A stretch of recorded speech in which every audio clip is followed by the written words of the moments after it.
நம்ம வாழ்க்கைக்கு தோல்வி ஏன் முக்கியம்? நாம் ஏதோ புது விஷயங்கள் செய்யும்போது அதில் வெற்றியை மட்டும்தான் அடையணும் அப்படின்னு வெற்றியை நோக்கியே நம்ம ஓடிட்டுருப்போம். தோல்விகளை நம்ம பார்க்கவே கூடாது அப்படின்னு தான் நம்ம எல்லாருமே நினச்சிருப்போம். ஏன்னா தோல்வி நமக்கு ஒரு பயத்தை கொடுக்கும். அப்படி பயத்தை கொடுக்குற அந்த தோல்வி ஏன் முக்கியம் அப்படின்னு இந்த காணொலியில் கொஞ்சம் விவரமாக பார்க்க போகிறோம். இது உங்கள் சர்வே மைண்ட் சேனல். வாழ்க்கையில் தோல்விங்கிறது ரொம்பவே முக்கியமான ஒரு விஷயம். தோல்வியில் 2 வகையாக பிரிப்பாங்க. ஒன்று குட் ஃபெயிலியர், ரெண்டாவது பேட் ஃபெயிலியர். குட் ஃபெயிலியர் அப்படிங்கிறது, இப்போ நீங்கள் ஏதோ ஒரு விஷயம் செய்கிறீங்க, அதில் தோல்வி அடைஞ்சாலும் நான் பின்வாங்க மாட்டேன், நான் கண்ட தோல்வியிலிருந்து நிறைய விஷயங்களை கற்றுக்கிட்டு மறுபடியும் நான் முயற்சி செஞ்சு வெற்றி அடைவேன் அப்படின்னு யார் நினைக்கிறாங்களோ அவங்களாம் குட் ஃபெயிலியர். இதுவே நான் ஒரு தோல்வி அடைஞ்சிட்டேன் அப்படின்னா, போச்சு அவ்வளோதான், என் வாழ்க்கையே போச்சு, இனிமேல் நான் இது முயற்சியே செய்ய மாட்டேன் அப்படின்னு யார் தன்னோட முயற்சியை கை விட்டுட்டு தோல்வி பயத்தை பார்க்குறாங்களோ அவங்களாம் பேட் ஃபெயிலியர் அப்படின்னு சொல்லுவாங்க. அப்போது இந்த இடத்துல குட் ஃபெயிலியர் தான் நம்ம எல்லாருக்குமே தேவை. இன்னும் இந்த தோல்விகளை பற்றி நிறைய விஷயங்கள் இருக்குது. அதை நான் இப்போது ஒவ்வொன்றா சொல்கிறேன். முதல் விஷயம், தோல்வியை எதிர்பார்க்கறது. இப்போ நான் சொன்ன இந்த விஷயம் எலன் மஸ்க் அவர் சொன்னார். அதாவது அவரோட இன்டர்வியூவில், நீங்கள் எந்த இன்டர்வியூ எடுத்துக்கிட்டாலும் அவர் ஒரு விஷயம் சொல்லுவார், நான் தோல்விகளை எதிர்பார்ப்பேன் அப்படின்னு சொல்லுவார். அதுக்கு காரணம் என்னன்னா, நான் ஒரு விஷயம் செய்கிறேன், அதில் தோல்வி அடைஞ்சிட்டேன் அப்படின்னா நான் மறுபடியும் முயற்சி செய்வேன். ஆனால் முதல்ல செஞ்ச முயற்சியை விட ரெண்டாவதாக நான் செய்ய போகிற முயற்சி கொஞ்சம் வித்தியாசமாக நான் யோசித்து செய்வேன். அதாவது க்ரியேட்டிவாக நான் யோசிப்பேன்.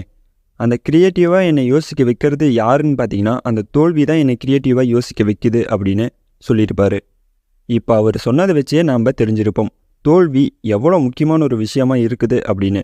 அதனால் தோல்வியை எதிர்பார்க்கறது தப்பே இல்லை. கண்டிப்பாக தோல்விகளை நாம் எதிர்பார்க்கணும். அடுத்தது 2வது விஷயம், உங்கள் தோல்விகளை ஒரு நோட்டில் எழுதி வச்சுக்கோங்க. அதாவது நீங்கள் ஒரு விஷயம் செய்கிறீங்க, அதில் ஏதோ ஒரு தவறு நடந்துருச்சு அப்படின்னா நாம் தோல்வி அடைஞ்சிருவோம். அந்த தவறை ஒரு நோட்டில் எழுதி வச்சுக்கோங்க.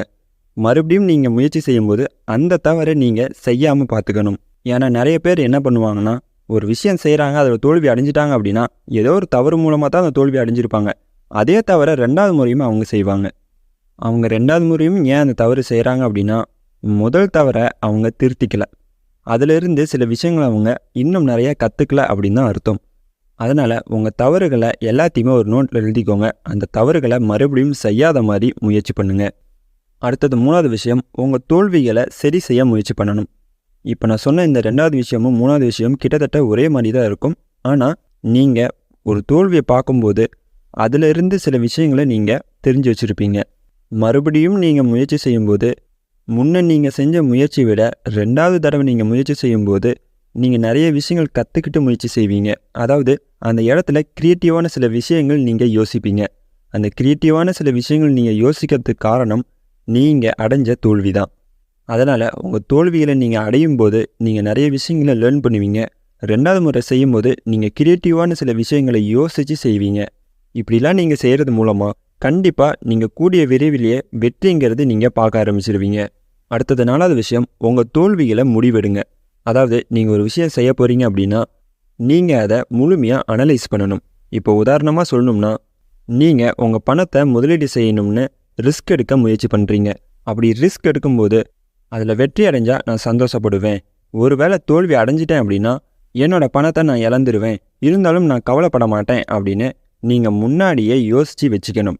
ஏன்னா நீங்கள் முன்னாடியே யோசித்து வச்சுக்கிட்டு நீங்கள் ஃபெயில் ஆனீங்க அப்படின்னா நீங்கள் அது பெருசாக எடுத்துக்க மாட்டீங்க. இதுவே நான் முதலீடு செய்ய போகிறேன், கண்டிப்பாக வெற்றி தான் அடைவேன் அப்படின்னு வெற்றியவே நீங்கள் எதிர்பார்த்துட்டு இருந்தீங்க அப்படின்னா ஒரு கட்டத்தில் தோல்வி அடைஞ்சிட்டீங்க அப்படின்னா உங்களால் அந்த தோல்வியை ஏற்றுக்க முடியாது. நீங்கள் உடனே உங்கள் முயற்சியிலேருந்து நீங்கள் பின்வாங்க ஆரம்பிச்சிருவீங்க. அதனால் உங்கள் தோல்விகளை நீங்கள் கணக்கிடுங்க. ஓகே, நான் இது ஒரு விஷயம் செய்ய போகிறேன், அதில் தோல்வி அடைஞ்சாலும் நான் ஸ்ட்ராங்காக தான் இருப்பேன் அப்படின்னு முன்னாடியே அனலைஸ் பண்ணி வச்சுக்கோங்க.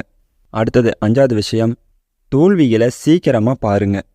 அதாவது இப்போ நீங்கள் ஒரு பிஸ்னஸ் பண்ணணும்னு ஆசைப்பட்றீங்க அப்படின்னா அந்த பிஸ்னஸ்க்கான பிளானை நீங்கள் போட்டுக்கிட்டே இருப்பீங்க. இருந்தாலும் சில பேர் அந்த முயற்சியில் இறங்கவே மாட்டாங்க. கடைசி வரைக்கும் பிளான் போட்டுக்கிட்டே தான் இருப்பாங்களே தவிர ஆக்ஷனில் இறங்க மாட்டாங்க. அந்த மாதிரிலாம் நீங்கள் இருக்கக்கூடாது. முடிஞ்ச அளவுக்கு நீங்கள் ஆக்ஷனில் இறங்கும் போது தான் உங்களால் பல தோல்விகளை பார்க்க முடியும். அதே சமயம் உங்களால் சீக்கிரமாக உங்களோட இலக்கை அடையவும் முடியும். முடிஞ்ச அளவுக்கு நீங்கள் ரிஸ்க் எடுக்க முயற்சி பண்ணுங்கள். இப்போது 20லேருந்து 30 வயசு உள்ளவங்க கண்டிப்பாக ரிஸ்க் எடுங்க, தப்பே இல்லை. 30 வயசு மேலே உள்ளவங்களும் ரிஸ்க் எடுக்கலாம், தப்பில்லை. ஆனால் அதில் நான் தோல்வி அடைஞ்சாலும் நான் அந்த தோல்வியை எதிர்கொள்ளுவேன், அதுலேருந்து நான் பின் வாங்க மாட்டேன், நான் எதிர்த்து நிற்பேன் அப்படின்னு நீங்கள் எல்லாத்துக்குமே தயாராக இருக்கணும். இப்போது இந்த காணொளி மூலமாகவே வாழ்க்கைக்கு ஏன் தோல்வி ரொம்பவே முக்கியம் அப்படின்னு தெரிஞ்சிருப்பீங்க. வாழ்க்கையில் வெற்றி பெற்ற நபர்கள் அதிகமாக தோல்வியை கண்டவங்க தான். அதனால் தோல்விகளை எதிர்பாருங்க, தப்பில்லை. நீங்கள் சீக்கிரமாக வெற்றி அடைஞ்சிட்டீங்க அப்படின்னா நீங்கள் அந்த வெற்றியிலேருந்து மறுபடியும் நீங்கள் தோல்வி அடையும் போது உங்களால் அந்த தோல்வி ஏற்றுக்க முடியாமல் போயிடும். இதுவே பல முறை நீங்கள் தோல்வி அடைஞ்சி ஒரு விஷயத்தை நீங்கள் அடையிறீங்க, வெற்றி அடையிறீங்க அப்படின்னா மறுபடியும் உங்களுக்கு தோல்வி வந்தாலும் நீங்கள் அதை பற்றி கவலைப்பட மாட்டீங்க. ஏன்னா பல தோல்விகளை சந்தித்து வந்தவங்க நீங்கள். அதனால் வெற்றிக்கு அப்புறமும் தோல்வி வந்துச்சுன்னா நீங்கள் அதை பெருசாக எடுத்துக்க மாட்டீங்க. அதனால் தோல்விகளை எதிர்பாருங்க, அதை எதிர்கொள்ளுங்க. அதிலிருந்து நீங்கள் நிறைய விஷயங்களை கற்றுப்பீங்க. மற்றவங்கள விட நீங்கள் இன்னும் க்ரியேட்டிவாக யோசிக்க ஆரம்பிப்பீங்க. அதனால் இந்த தோல்வி பல விதமாக நமக்கு உதவி செய்யுது. நம்ம காணொலியில் 30 வயசுக்குள்ளே உள்ளவங்க என்னென்ன விஷயங்கள் செஞ்சுருக்கணும் அப்படின்னு நான் ஒரு வீடியோ போட்டிருப்பேன். பார்க்காதவங்க கீழே டிஸ்கிரிப்ஷனில் லிங்க் கொடுக்குறேன், கண்டிப்பாக பாருங்கள். நம்ம காணொலியில் செல்ஃப் டெவலப்மெண்ட் பற்றியும் சைக்காலஜி பற்றியும் நம்ம நிறையா பார்த்துட்டு வரோம். கண்டிப்பாக அது எல்லாமே உங்களுக்கு பயனுள்ளதாக இருக்கும். மறக்காமல் நம்ம சேனலை சப்ஸ்கிரைப் பண்ணிக்கோங்க, பெல் பட்டனையும் ஆன் பண்ணிக்கோங்க. அப்போ தான் நாங்கள் போகிற வீடியோஸ் உங்களுக்கு நோட்டிஃபிகேஷனாக வரும்.